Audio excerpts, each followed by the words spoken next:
बहुत समय पहले की बात है। एक घने, सुंदर और शांत जंगल में एक सुनहरी चिड़िया रहती थी।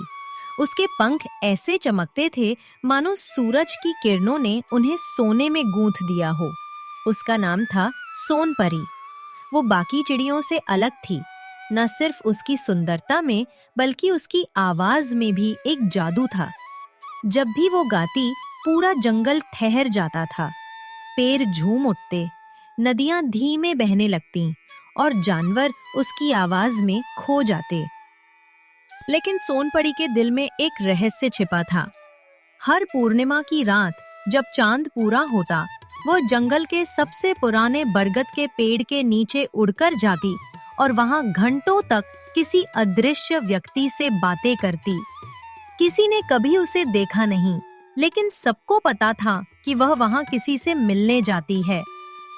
एक दिन जंगल के राजा गरुड़ देव ने उसे बुलवाया। उन्होंने गंभीर आवाज में पूछा, सोनपरी, हर पूर्णिमा की रात तुम बरगद के पेड़ के नीचे क्या करने जा? सोनपरी थोड़ी घबराई पर बोली, राजा जी, मैं वहाँ प्रार्थना करने जाती हूँ। गरुड़ देव मुस्कुराए, लेकिन उनके चेहरे पर शक था। उन्होंने जंगल के सबसे चतुर बंदर चंचल को आदेश दिया कि अगली पूर्णिमा की रात वो सोनपरी का पीछा करे। रात आई। आसमान में चांद अपनी पूरी चमक बिखेर रहा था। सोनपरी धीरे धीरे उड़ती हुई बरगद के पेड़ के पास पहुंची। चंचल पेड़ों के पीछे छिपकर देख रहा था। तभी अचानक पेड़ के नीचे एक नीली रोशनी फैल गई और उस रोशनी से एक सुंदर नीले पंखों वाला चिड़ा प्रकट हुआ।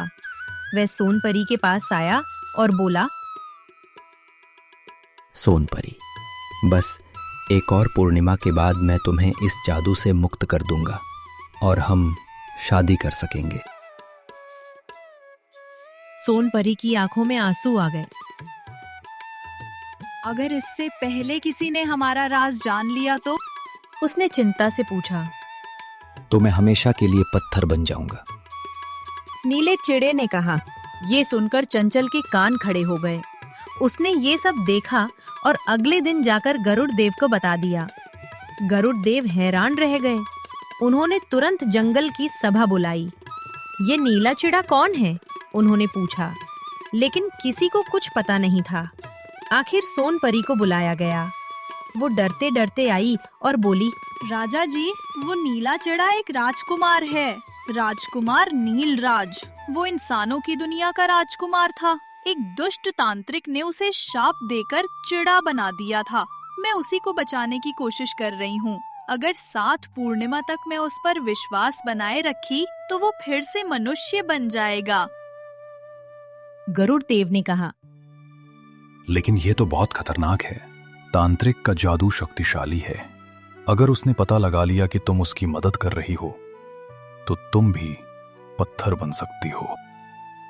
सोनपरी मुस्कुराई। प्रेम में डर नहीं होता महाराज। समय बीतता गया। हर पूर्णिमा की रात सोनपरी और नीलराज मिलते। वे अपने सपनों और उम्मीदों की बातें करते। नीलराज उसे बताता कि वो कैसा राज्य चाहता था, जहां ना कोई लालच हो, ना युद्ध, बस प्यार और शांति हो। सोनपरी को वो बातें सुनना बहुत अच्छा लगता। लेकिन 7वीं पूर्णिमा से एक रात पहले जंगल में अंधेरा छा गया। आसमान पर काले बादल मंडराने लगे, बिजली चमकने लगी। तांत्रिक काल भैरव लौट आया था। उसे पता चल गया था कि सोनपरी उसके शाप को तोड़ने की कोशिश कर रही है। वह गुस्से में गरज उठा। कौन है वो चिड़िया जो मेरे जादू को चुनौती देने की हिम्मत कर रही है? उसने अपनी जादुई छड़ी घुमाई और पूरा जंगल कांप उठा। पेड़ गिरने लगे, जानवर भागने लगे। सोनपरी उड़कर बरगद के पेड़ तक पहुंची, जहां नीलराज उसका इंतजार कर रहा था। नीलराज, हमें कुछ करना होगा, वह चिल्लाई।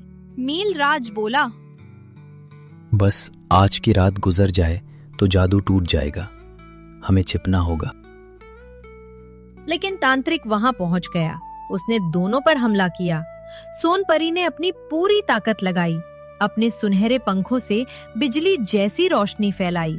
लेकिन तांत्रिक की शक्ति बहुत बड़ी थी।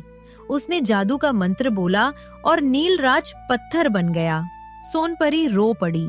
उसकी चीख से पूरा जंगल गूंज उठा।